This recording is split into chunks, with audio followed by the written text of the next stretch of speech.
All right. So welcome everybody to, welcome back, I guess, to the Tech Club sessions of Retirement Boot Camp. We're delighted to see you here as we start the fall with a whole new set of sessions that focus around all your burning computer questions. My name is Kathleen Morgan, and I work here at Lawrence Public Library and oversee the Retirement Bootcamp program. I want to give a shout out to our sponsor for this whole series is Capital Federal Savings. So if you are one of their customers, and please be sure to thank them because they make this whole program possible in terms of providing the funds and support that we need to for the resources to make this thing go. So we really, really appreciate their support.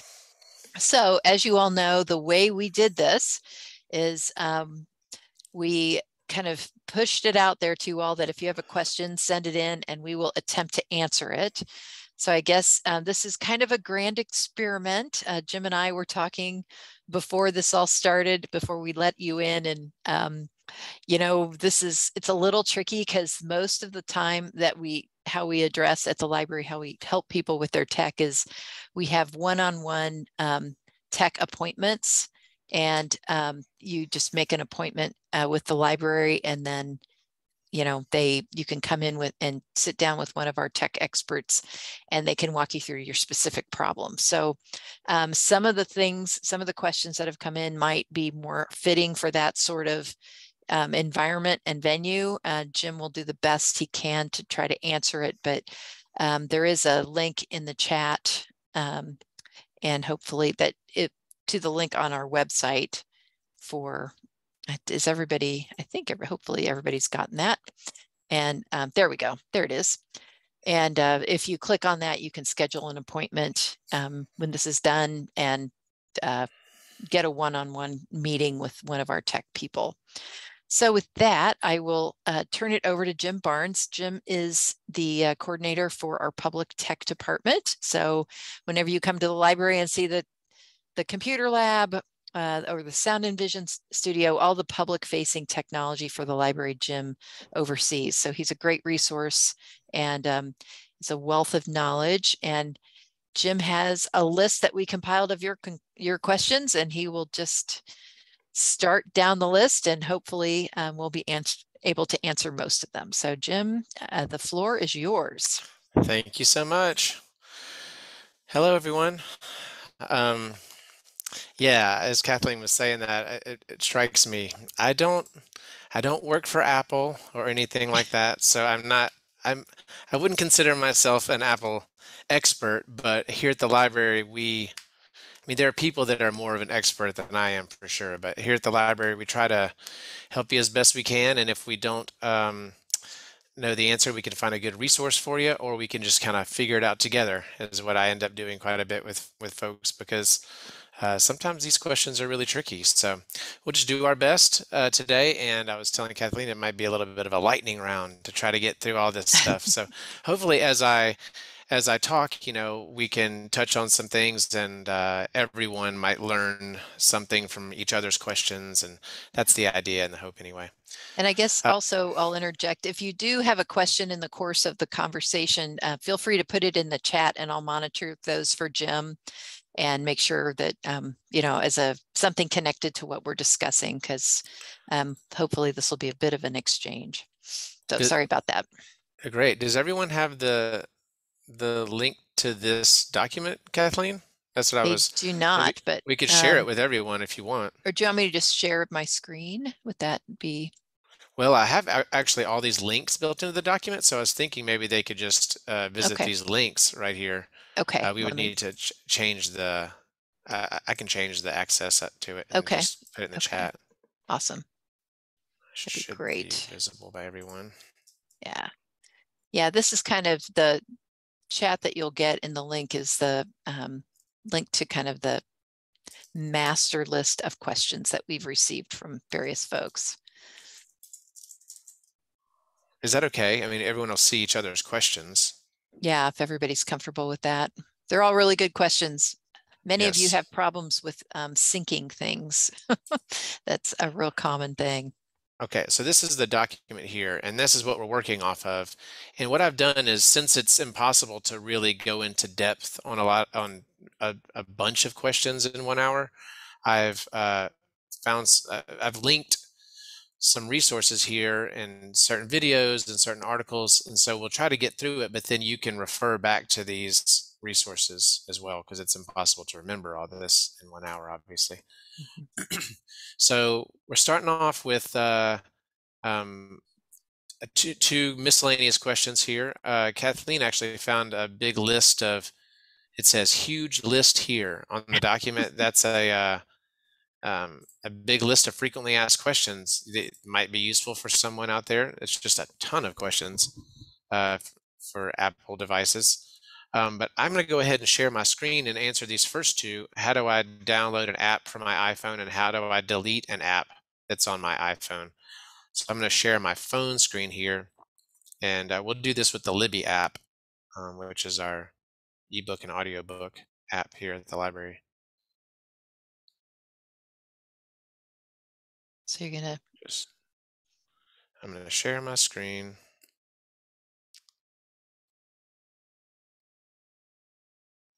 okay. Can everybody see that okay?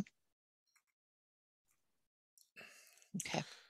Okay, so this is my phone screen, and this, I'm going to go to the Libby app here, and how you delete an app is you hold down. The Libby app's the maroon one here in the top right. You hold down on the app for maybe 1 second, and when you hold down rather than tap, hold down for a second or two, it pops up with this menu here, and you have some options. So we're just going to remove the app. You could do some other things, like you could change where the app is, but yeah, removing the app right there in red. Click on that, asks us if we want to delete the app, and we click delete. And so that's going to remove the app from our phone. It says deleting this app will also delete its data. So if you have some data saved in the app, then it might delete that. In this instance, this app is just connecting us to Libby, to the library, so it's not really going to delete, like, it won't delete all of our Libby books that we've checked out, because that information is saved like through the library and through Libby. So when I reinstall the app, I should be able to log back in and still have all my books that are checked out. So most of the time, I guess in summary, most of the time when you delete an app, you don't really lose too much. You can delete an app and then log and then re-download it and log back in and get back to where you were. So now I'm going to download that app again. I'm going to go to the App Store here, the top left blue icon, App Store, the A, and then we'll search for Libby. And then we're going to click this little down cloud arrow by the Libby Overdrive app. So that means download. So I click that and it starts working. It's going to download the app, and then it asks me to open it. I could open it from here, or I could also go and find it amongst all my apps here. So it's way over here. I've got a bunch of apps, and then I can actually click and hold down on it, tap and hold down and drag it to the left. And then it's kind of tricky. It's like something you have to get the hang of, but I can drag it very carefully right where I want it to go into this folder. So I just took that app and dragged it into that folder across multiple screens, and all the apps are wiggling. That means they're in like edit mode, so you can move them around. You can actually hit the little minus sign beside them to delete them too. And so I'm going to click done at the top right, and then we'll go back into that books folder and go back to our Libby app. And so so now, since I deleted the app, I'll need to sign back in with my library card number and tell it that I'm coming from Lawrence Public Library and put in my information. But once I do that, it should have all my books and everything there. Hey, Jim. Mm-hmm. Is there a reason where I'm seeing this on the shared screen that I am like frozen on your screen, my photo, and I can't move it Sorry. off. Yeah. I don't know if that's, I there can we move go. it to the bottom, but I'm not sure. Let me see if I can. it's like I'm not only on it, I'm like inanimate. Yeah. Yeah, there we go. That's a Yeah. little better. I'm not sure if I can get that off my screen actually. So now it's so sorry about that, but we're Yeah, almost no. done with this portion. Okay. So yeah, so now I'm signed back into my Libby app and I have it attached to my library card, and so I've got my app back there. So I can stop sharing my screen now actually. Okay. So that's just the basics of how to delete an app and to how to install an app. And like I said, some of this is going to be kind of fast, but tap and hold on the app and it'll give you an option to delete it. And then you go to the App Store to download it and you go find it on your home screen. It often will be way over to the right, and then you can kind of hold down and drag it to wherever you want it to go on your phone screen. So that's a good way to get started with the basics of how to use an iPhone. I am just a huge proponent of LinkedIn Learning that we have. This is a training video resource library that we have through Lawrence Public Library. And the next thing on this document is just a link to LinkedIn Learning on our website. And so since some of these questions are better, can get in depth and they're better answered through like tutorial videos, I wanted to show everyone how to sign into that, how to use LinkedIn Learning. So I'm going to share my screen on my computer. Okay. I've got a lot of windows open. See if I can find the right one.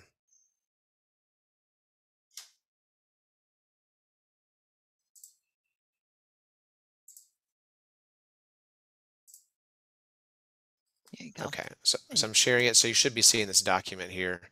And I'm going to click on LinkedIn Learning.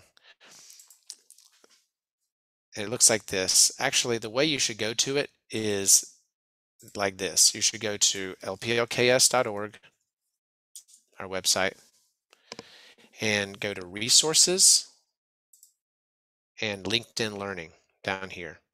And when you do that, it knows you're coming from the Lawrence Public Library. Oh, you need to click on it one more time down here. LinkedIn Learning, the big blue square. It knows you're coming from the Lawrence Public Library. If you notice up here, it says LinkedIn Learning LPLKS. If you go straight to linkedinlearning.com, you have to type in the library code, which is LPLKS.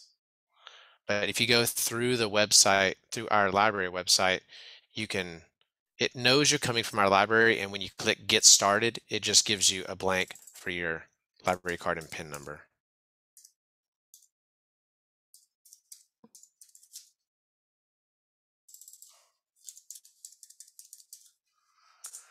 So you enter your library card and PIN number, and then this is an entire library of amazing training videos, and it's really good for technology and for software. So if I type in iPhone, there's 9 courses on the iPhone. And these aren't just little tutorial videos. Some of these can be 2 or 3 hour courses, kind of like taking a class. So this one right here, iOS 15, iPhone and iPad Essential Training would be amazing. I have that linked in the document back here. It's right down here. Okay. So the first question we had from Mary Rooney was, I have an iPhone 12 and I'm totally confused. So if you're really kind of getting started with the iPhone, this would be the absolute best resource I could possibly think of. Just going to LinkedIn Learning. You could go to either of these 2 videos, honestly, iOS 15 or iOS 14. It's just going to be how to use an iPhone and an iPad is what that's going to be. And I can even kind of give you a sample here.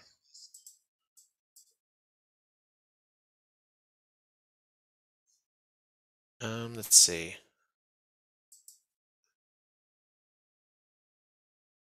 Can you hear my audio? Yeah. Oh, I can't hear The Oh, shared audio. the video audio. I need to Yeah. click a button. I Yeah, forget where that is. there's a square, like unshare your screen, and then Mm-hmm. there's a little box that says like share audio or Mm-hmm. video sound or whatever, and then that'll do Yep. it. Okay. Let me find my screen again.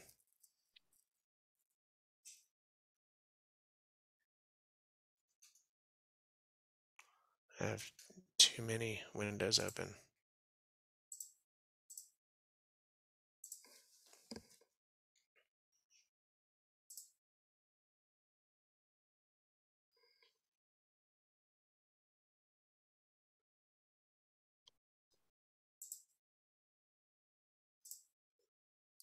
One second.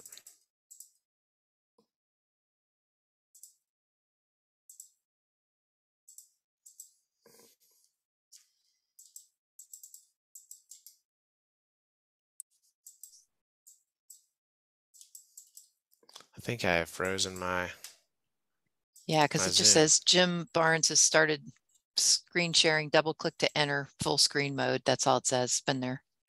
Sorry, everyone. Yeah, I'm going too fast and I've got it kind of frozen up here. I may need to, maybe unshare and try it again. yeah, I am doing that. Oh, that's So not a good thing. I'm gonna maybe leave and then come back, I guess. All right, we If can I can just do that. entertain ourselves. Well, just a second here. Are you going to leave off your phone? Is that what it is? Or Well,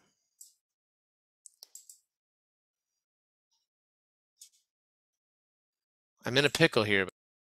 here we go. There he goes. He's gone. Hopefully he'll be back. Sorry about that little technical difficulty here.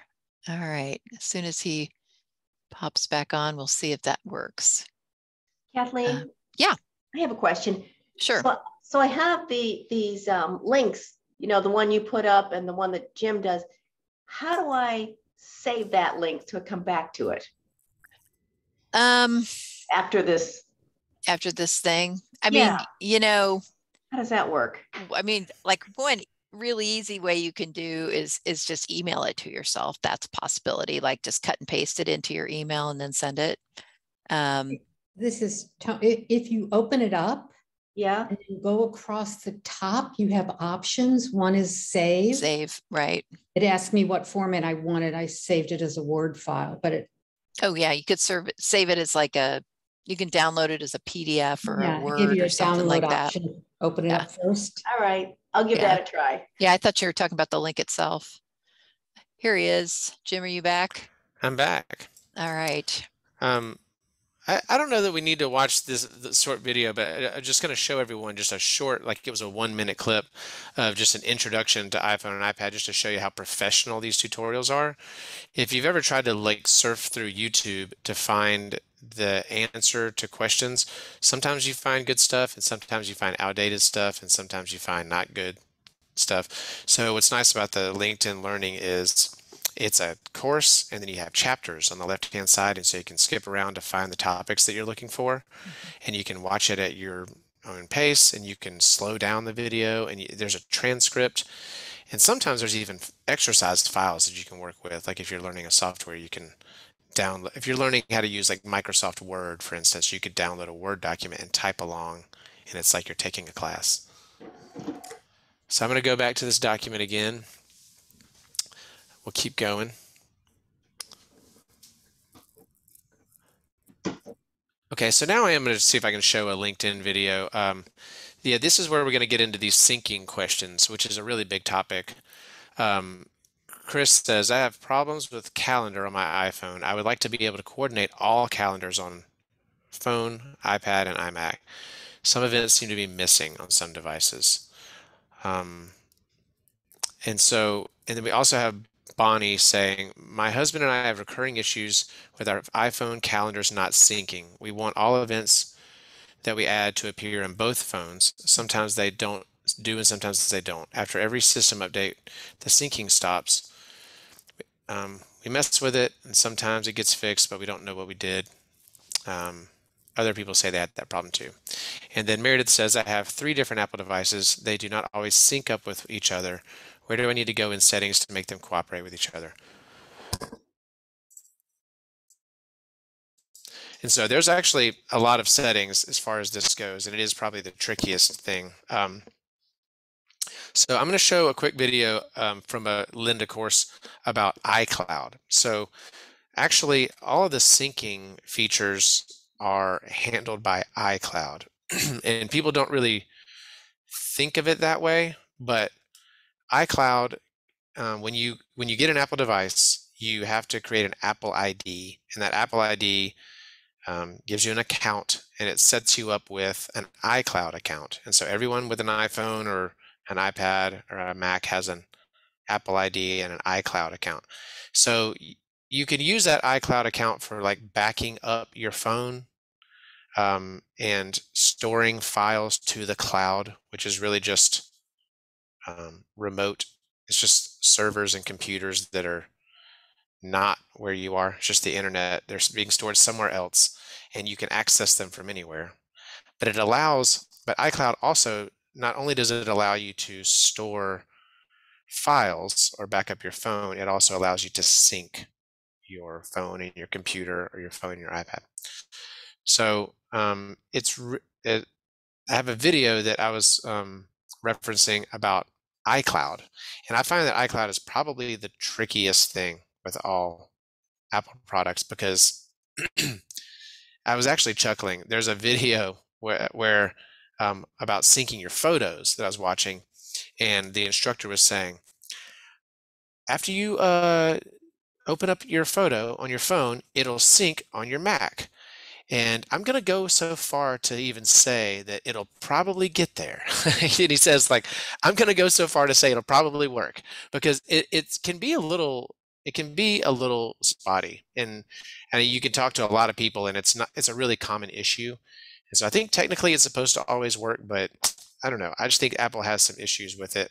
And sometimes, depending on what you're syncing, it can take a while to sync, or maybe you have to reopen an app for it to like nudge the app to do something to sync. So it's a deep topic, but I'm going to show this little video about syncing calendars, contacts, bookmarks, and other data with iCloud. So give me just a minute here. Hopefully it doesn't freeze up on us.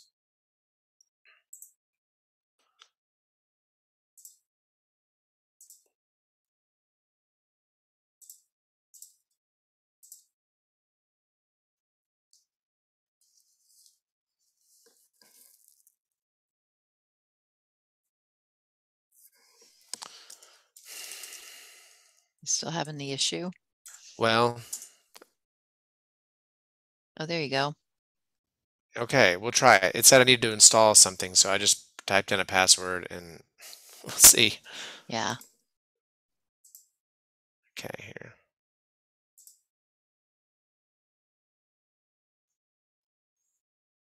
Can you hear audio from this video?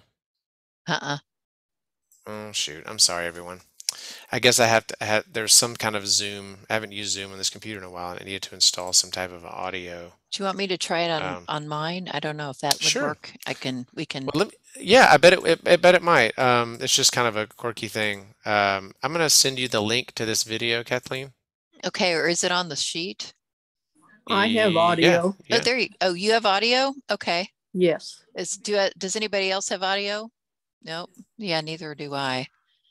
Have you taken I'm gonna stop my sharing, and yeah, that link is right there, Kathleen. It's just okay. It's just the synchronized calendars, contacts, bookmarks, and other data with iCloud. Okay. So if you share your audio, then I imagine it will work there for us. Is it this one? Yep. It's just a little 4-minute video. It gives you an overview of all the settings. Shoot. I've got preview. Now you have to sign in. I can help you do this probably. Dang it. Sorry about that. Yikes. Start my free month. Well, I think I'm gonna bag it. Yeah, sorry about that. Okay, so I could leave the call and update my Zoom, but well, rather than do that, we've got plenty of other things to talk about, but maybe as individually, you can check that out if that's your issue that you're concerned with. Does that make sense? Yes, I was hoping to offer everyone a little bit more as far as the iCloud goes, but let me poke around for just a second. Okay. Let's see. Okay, so I'm going to share my screen again, and I'm going to go to my computer settings, and I'll show you an example. Okay.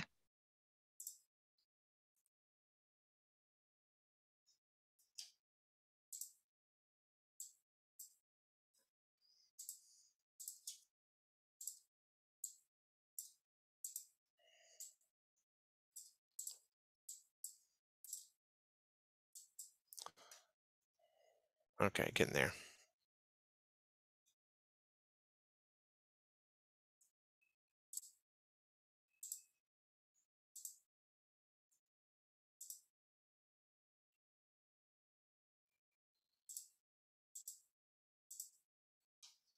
Okay. I'm going to share my entire screen, actually. That would be better. Okay.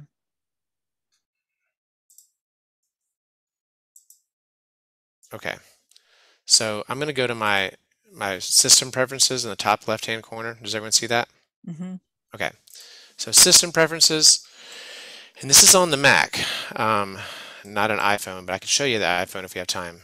And I go to my system preferences, and it's going to look like this. And I think we're all probably familiar with this if we have a Mac computer. Under Apple ID, so it's a little strange. It's not like under Sync or anything like that. It's under Apple ID.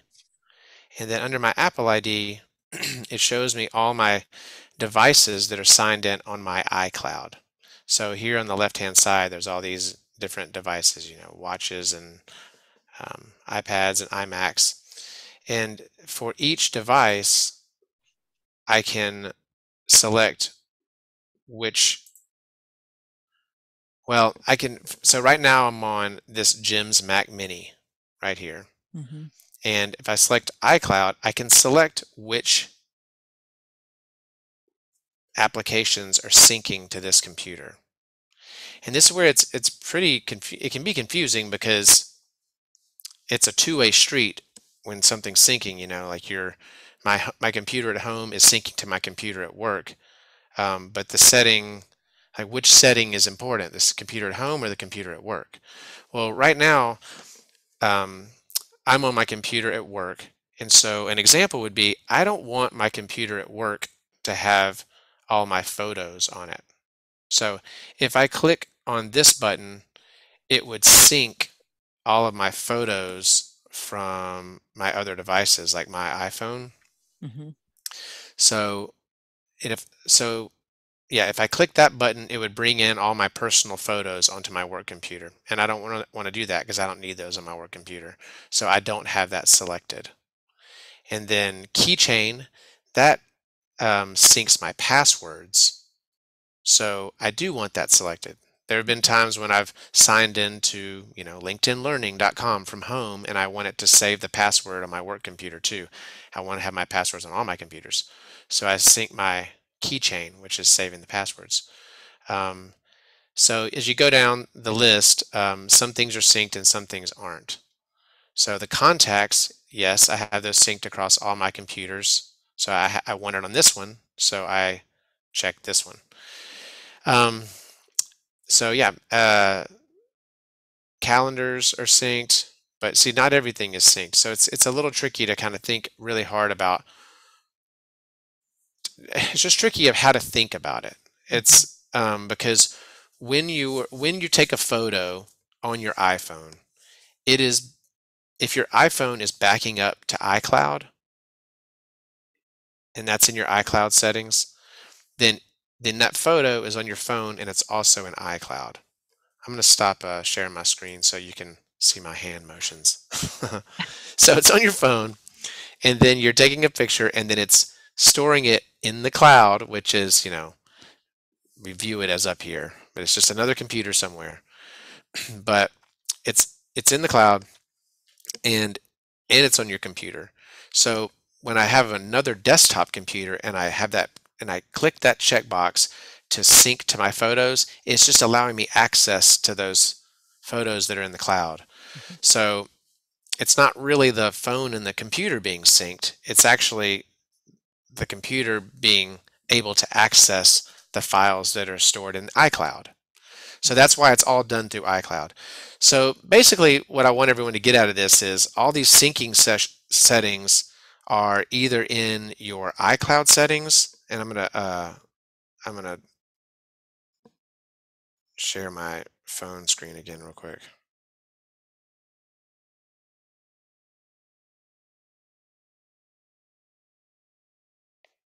Okay.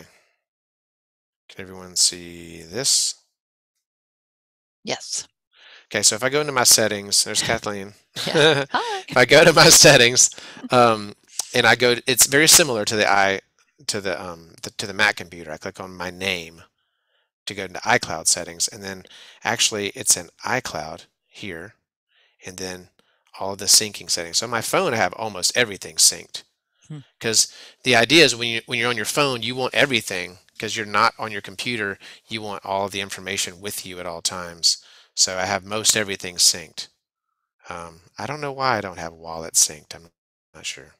It is, I mean, it is an admittedly pretty tricky thing. So that's why if someone has detailed questions about this, a tech one-on-one would be the best way to try to solve that, because it is it can be pretty tricky. The other thing I want to show everyone is, along with this bucket of questions here, is Google as calendar syncing. So I'm going to share my screen again here and go to my calendar.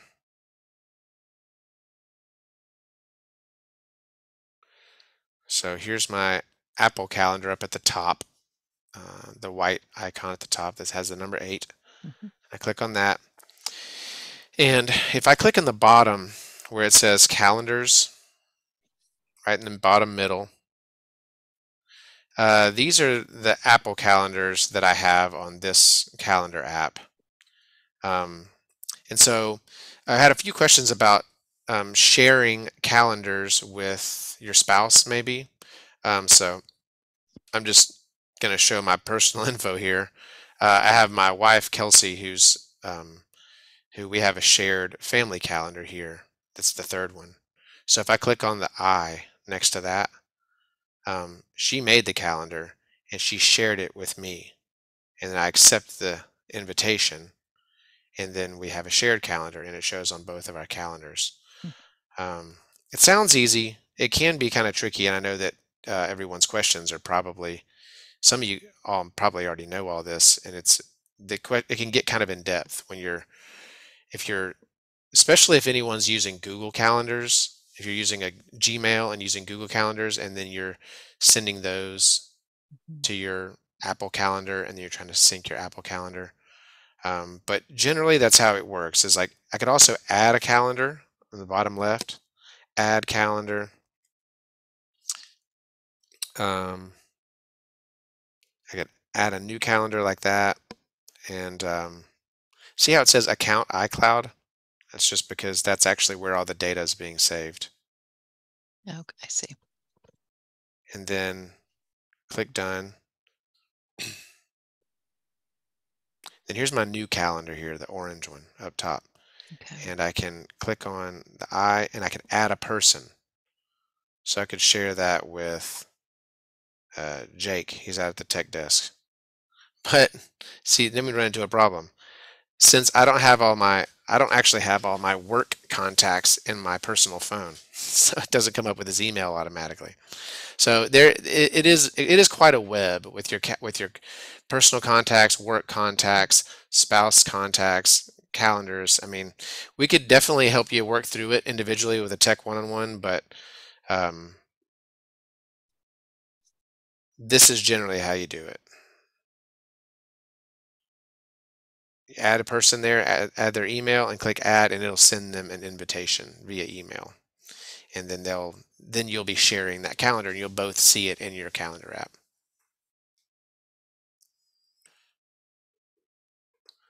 Okay. Yeah, and so just to summarize, I really wanted to show that little video because it was great, kind of just giving you an overview of iCloud syncing. But I did my best to kind of summarize it for you. But yeah, hopefully, Chris and Bonnie and Meredith, if you need to answer those questions, you can set up a one-on-one. We'd love that. Would be right up the alley of what we like to do. Some people come in with maybe a broken computer or something. We can't really do that for you, but helping you get your calendar syncing is going on is right up our alley. So that would be, we'd love to help you with that. I also want to, I'm just talking here. I want to go to Chris's second question. Also, why do events get on the calendar from emails? Can this be prevented? And is Chris here? No, he Okay. was not able to come. I was wondering if, so I'm going to assume that Chris might be using Gmail because I think this is a Gmail feature. So share my screen again.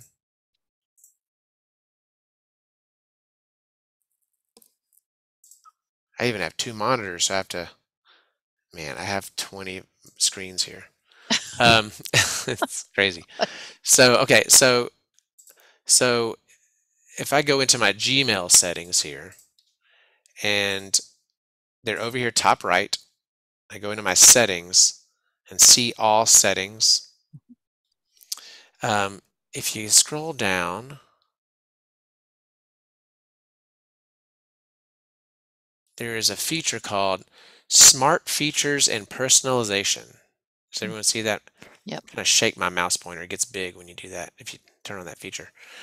Turn on Smart Features and Personalization, and that's where that feature is. If you turn that off, it won't add calendar events from your email anymore. Does everyone know what that even is? Sometimes if you're emailing someone and you say, hey, let's meet Tuesday at 3 p.m.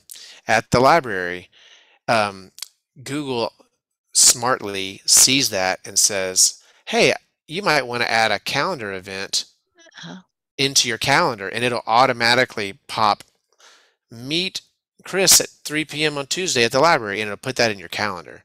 And you may or may not want it to do that. So it's a smart feature that's turned on here in my Gmail, but you could turn it off in your Gmail. And then you can also go into your calendar, into your Google Calendar app, and you can click on the settings of your calendar. And over here on the left-hand side, it says Events from Gmail. Show events automatically created by Gmail in my calendar. You can turn that off. Huh, okay. So that's kind of an obscure one, but it's one of those things that happens. And I think what happened is they updated Gmail a year or two ago and added that feature, and maybe it was automatically selected for a lot of folks, and then they didn't know why they were getting events. Sometimes it can be really useful, but it's just your personal preference. So there's another follow-up question from Diane in the chat that says, how do I delete a calendar? Okay. I'm going to share my screen again. If there's one thing we know about the library pretty well, it's calendars. Okay. So if you go into your Google Calendar, this is Google Calendar. I'm not sure if you're asking about Apple Calendar. Yeah, Diane, is it an Apple or a Google Calendar? You can either put it in the chat or unmute yourself. You're welcome to do that. Apple. Apple. Okay. Okay. Apple Calendar. So stop doing that. And then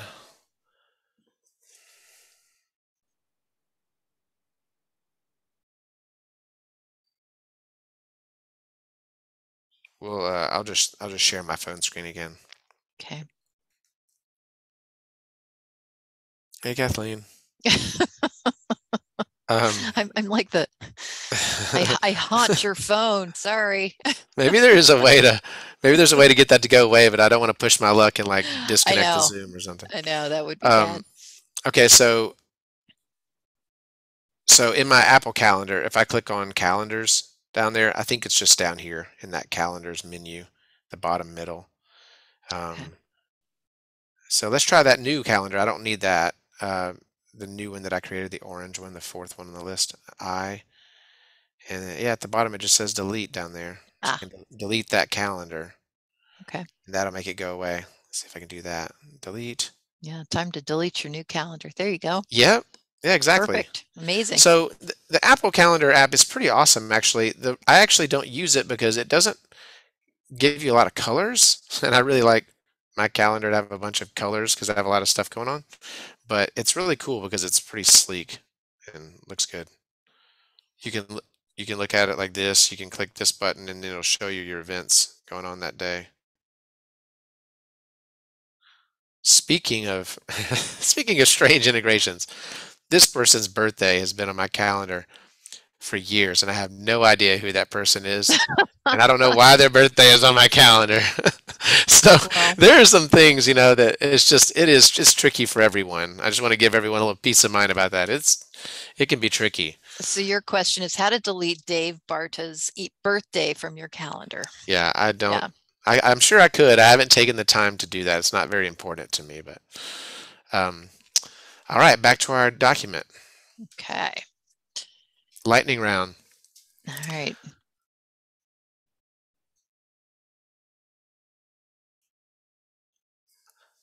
Okay, so here's another one that I found the best way to answer this would be a video. Um, how can you organize photos on an iPhone? I found this video by Bobology about organizing photos on iPhone. It was really great. It's perfect. And so I know that everyone knows how to Google things, but I had to search for a while to find a good resource for this. And I think this is a really good one. Just how to make photo albums in your photo app. And I can share my screen again really quickly, just to show you the basics, but this Yeah. video explains it better than I could. And while Jim's sharing his screen, after this is over and once we have the link to the session video, I'll send you that as well as a hard copy, like a PDF version of the handout so that you have all these links and information as well. So I'll I'm look for going to that my tomorrow. photos. I'm sorry, Kathleen. I'm going to my No, go photos for it. app. I'm just like blazing through this. The photos app, top left, Mhm. and then it's got recent photos, but you can order them at the bottom by days, by months and years. Um, and and the main way to organize them would be to you could select multiple photos, and then you can click the share button on the bottom left hand screen, Okay. and then you can scroll down and add to an album. So I could put those in an album, and then it's going to bring up my albums. I don't have a whole lot of albums, but I could make a new album right there. Pictures of my yard. So now I would just put those two photos in an album. So that would be the main way that there's my wife and son there. Um, so that would be the main way that I would organize them is just making albums, and then you could organize those albums in any way that you want. But there's more to it than that, but that video goes into more depth than that. Because I mean, you can get thousands of photos on your iPhone, and then you just have a ton of them. A lot of people, a lot of people that do tech one-on-ones here at the library, they need help backing up their photos, or maybe using Google Photos to back up their photos, or freeing up space from their phone with Google Photos. And man, that would be an entire topic, because it's not just that it's tricky, it's that it's a lot of data. It's the main thing that takes up room on your phone. And so if you're trying to back up like 10 or 20 or 50 gigabytes of photos and videos, we actually had a patron who had something like 7,500 videos, and he was trying to back them up and free up space from his phone. He came in for weeks trying to work on it. It's just not easy because it's a lot of data. So it may take hours and hours. So it's just not a very not it's and Apple kind of wants you to what they want you to do, to be honest, is keep it on your phone and just back up to iCloud and pay for more iCloud storage. Mhm. So since they want you to pay for more iCloud storage, they don't make it that easy to get everything backed up off your phone. They don't really have an incentive to make it easy to do that because they just want you to pay more money to store your photos in the iCloud. Okay, we've got a couple of follow-up questions about how to share Apple Photos. Then Ellen also commented that you can use the magnifying glass to collect all the photos of one kind or another for a specific item, I guess for a Yeah, specific album. That's a that's a great great point. tip. Yeah, that might be in that video stuff, like tips like Yeah. that. And then Diane asks, how do I delete duplicate photos in Apple? So I guess, yeah, how to share and then how to delete duplicate photos. If there's a way to do that automatically, I don't know of it, but there may be. To automatically delete, like if there's a dupe. Yeah, it looks like there might be a way to do that.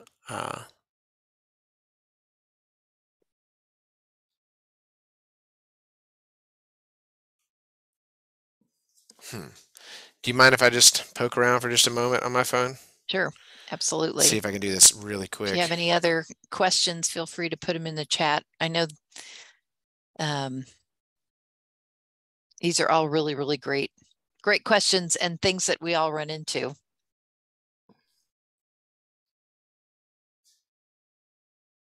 So,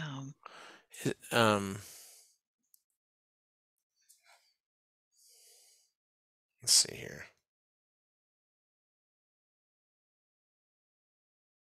yeah, if there's a way to automate that, that'd be amazing. It would be. Well, you have to, I think you can select all photos and then remove duplicates, but let me remind myself here.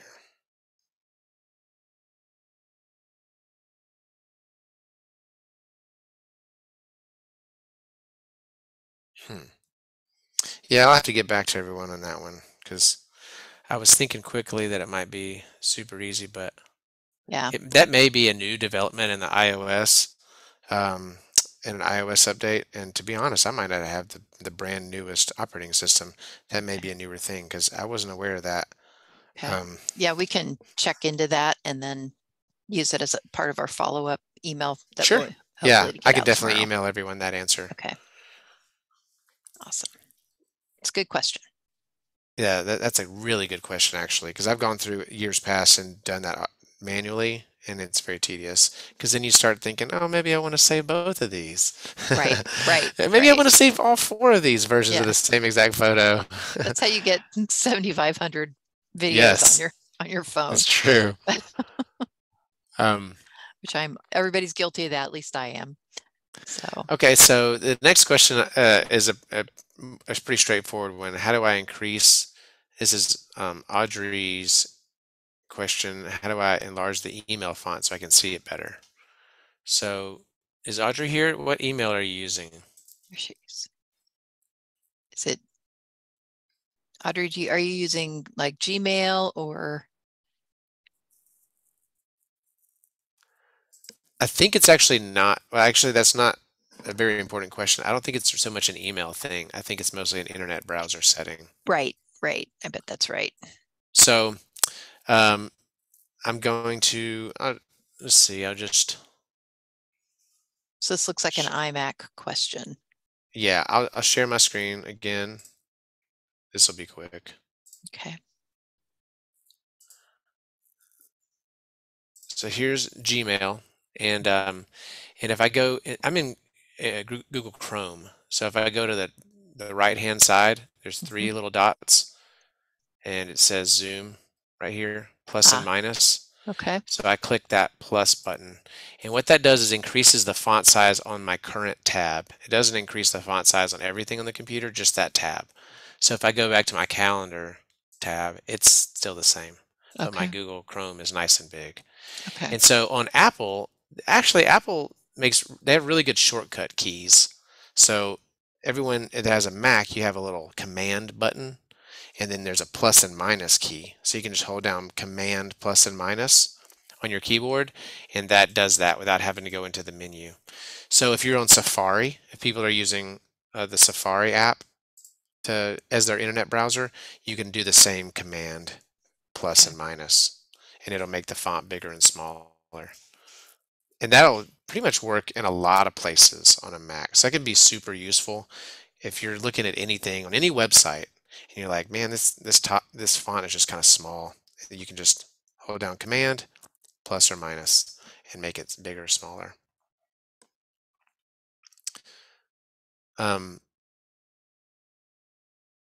There's one more thing that I'm going to show you real quick on that I thought was a pretty good tip. If I go to the Finder on a Mac, so now I'm selected on this Finder window, and I go to, so you have to select the Finder, which is your File Explorer on Mac, and that's the app that's now active. We're active in the Finder app. So when you do that on Mac, it changes the menu options up here. And that's one of the trickiest things about Mac for people is when you select a different app. Now if I select back to my Gmail Chrome, it changes the menu up here. Now it's Chrome, but it's not super obvious that it did that. So now we're back on Finder, and it says View here in the middle of the menu. You can go down and select View Options, and then here in View Options you can actually change the font of the entire Finder. So all your files will now be, all your file text will be bigger. So that's another way to change the size of your fonts in Mac. That's kind of a tricky one because you have to be on the Finder, and then it'll say View. And I have one more link there that you can take a look at yourself, just how to do it. Or actually, it's just directions on how to do it on iPhone. Settings, display brightness, and then you can scroll down and change your font size for iPhone.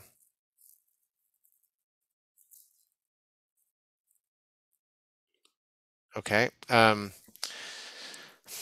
think we're going to have to, I don't think we're going to be able to get to this Apple Watch one, unfortunately. I was telling Kathleen, I have an Apple Watch, and I had to have a similar issue with the Apple Watch. It can be a little tricky with getting text, but I'll show one thing here on my screen.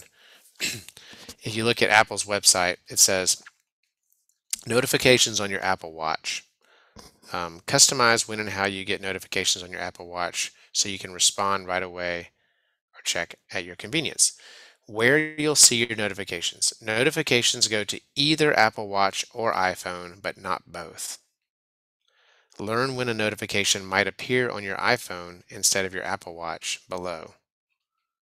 If your iPhone is unlocked, you'll get notifications on your iPhone instead of your Apple Watch.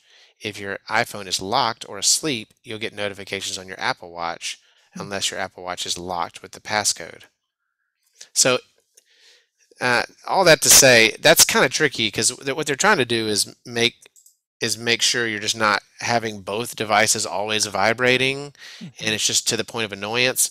But it's also a little unpredictable. Like if your phone is sitting beside you while you're watching TV, then maybe only your watch vibrates.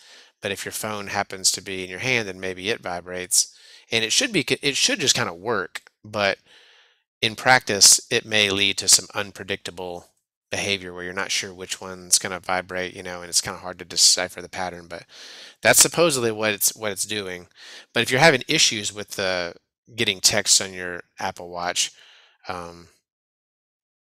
we can take a look at it here. But if it's something that's a little bit more technical, like making sure your Apple Watch is connected to your iPhone, that's a little tricky to deal with over the Zoom. Okay. Yeah, we're bumping up against our hour, but maybe we can. I think I can knock out a few lightning rounds. Okay. Is there a best browser to use with Mac computer, Safari or Chrome? And I would say no. It doesn't really matter. I like giving non-tech answers. It's like it's not really going to affect much. Safari will work great for most people unless you're a heavy Google user, and then there might be certain features that work better with Google Chrome if you use a lot of Gmail and Google Calendar. But I used to use Safari for years at my house, and I would use Chrome at work, and you almost forget which one you're using. It doesn't really matter all that much. I get messaging to upgrade operating systems, but wonder if these are necessary. I'd also say my not tech answer is no. It doesn't really matter that much. It's usually fine to wait months or years, and people that are professionals and use computers professionally, they actually wait a long time usually because they want to wait for the bugs to get worked out with that operating system. So this computer I'm on is 12.2, so I haven't updated it in a while because I'm usually busy working on it, and I don't really want to take the time to do it. And so until it comes out with a feature that I can't access because my operating system is too late, too old, then it's until you run into a problem, I would say if it's not broken, don't fix it, really. Unless computers are your hobby and you just like updating your operating system for fun. Why doesn't my Apple iPhone 13 notify me? Now this one's a tough one. I'm not sure on this one. If your phone is off and you're not getting your notifications, they introduced a new thing called focus mode where I can do this real quick. Where this could be what it is. Where on an iPhone, if you scroll down from the top of the screen here, actually I have focus on, as I have work focus on. If I scroll down from the top, there's this focus here. Whoa, Oops, sorry, we I lost you. you. I didn't realize it was a screen recording technically. Okay, let me do this again.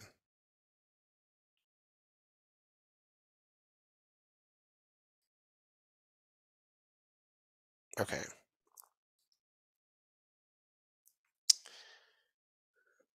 This focus mode here, middle left. It's a new feature that's very cool. So you can set up custom modes where when you're at when you're at your home, you won't get texts from work, and when you're at work, you won't get calls or texts from your high school friends or something like that. You can go in there, and you can select for like different parts of your day which applications or people can notify you. So if you're sleeping, you might want to get like a call from your spouse, but you might not want to get a call from your high school buddy, you know? So you can customize all that. So if you had that set up to where, and you didn't realize that was happening in the background, it could be that there's some kind of focus mode that's making you not get your notifications. That's probably not it, but it's something cool to be aware of that could be causing the issue. And lastly, we have the health question down here from the Apple Watch 7. Unfortunately, probably don't have time to get to that, but I would say real quick, if you go into the health app on your iPhone, I would just encourage everyone to explore that. And I'm almost done, Kathleen, I promise. Oh, no, you're fine. We're good. We can go a little bit over. If everybody wants to hang in there with us. I told you it was going to be lightning round. Covering a lot of ground here. So if I search in my apps for health app, it looks like this. Health app. This app is just, if you have an Apple Watch, this app is just really cool. So your Apple Watch is just kind of, you have to turn it on in your settings, in your health settings. So you go to your settings and you have to enable. So I think you would go to your health app settings here, and then data access and devices, and you have to give your different apps and your Apple Watch and everything access to your health app. So you have to get all that in order and give everything access to your health app. But then I don't even know where my health app is. I'm just searching for it over here. That's how you search for apps There on you go. iPhone. You go all the way to the right and search. It'll tell you your Apple Watch is constantly recording things, and it just logs it all in your health app. So you can go, and it's just kind of interesting. You can see like how many hours a day you stand, and if you want to dig in, you can go in there more, and you look day by day, and you can go back in time and look at it in granular detail. It'll show you how many steps you walk in a month or in a week. It gives you graphs and charts about it. Pretty slick. It's pretty amazing. Uh, it tells you how many minutes you exercise. Um, yeah, so it there's a lot of really cool. It tracks all of your sleep in here as well. So in your sleep, you can go into there and it shows you when you sleep and how long you sleep and like your heart rate while you sleep. And when you exercise, also it tracks your heart rate while you exercise and your average heart rate and your resting heart rate and all that stuff, which is very, very, very cool. That's actually one of the main reasons I have an Apple Watch because it's very, Yeah. very useful for health activities.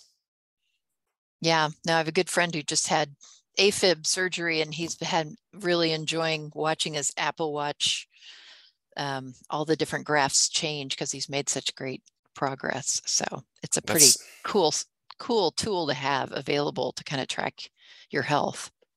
That's super neat. You know, everyone Yeah. tracks their steps these days, and it really just kind of tracks like the bumping of your Mm-hmm. arm. So So just shake your phone and get a lot of steps in. yeah, I had a friend who's a professional drummer, and he was like, "So how can I get my steps to be accurate when I'm playing drums with That's my right. Apple Watch?" So sometimes it's it's a bit of an approximation of that stuff, but it's still really neat, and it aggregates it all in that health app. So it's not really so much on your watch. I mean, those apps are on your watch, but where to really look at all the data is on your health app on your phone Mm-hmm. when your watch is attached to your phone. And I think just a couple, there's a question from Angie about the whole issue of how she's searching for something from email and it searches for a bit and then just goes back to the home screen. And I think you had responded, that's a tough one. So I think that might be a one-on-one That is a topic tough one. too. I don't really know enough to troubleshoot that one, unfortunately, because I haven't ever heard of anything like that. So Yeah, that's a hard unfortunately, I one. can't really the And then troubleshooting is the hard part to do over Zoom. And then one that came in just as we were meeting from John is there a simple drawing program on Apple operating system that is equivalent to Paint on a PC? Do you know of one? I actually don't. Okay. That's a good question. Yeah, Well, I know that the new iPads have pencils that they can come with, and you can download apps from the App Store that'll draw on the iPad because it's a touch screen. But as far as drawing with your mouse on a desktop, um, I'm sure they have some simple apps on an iPhone, but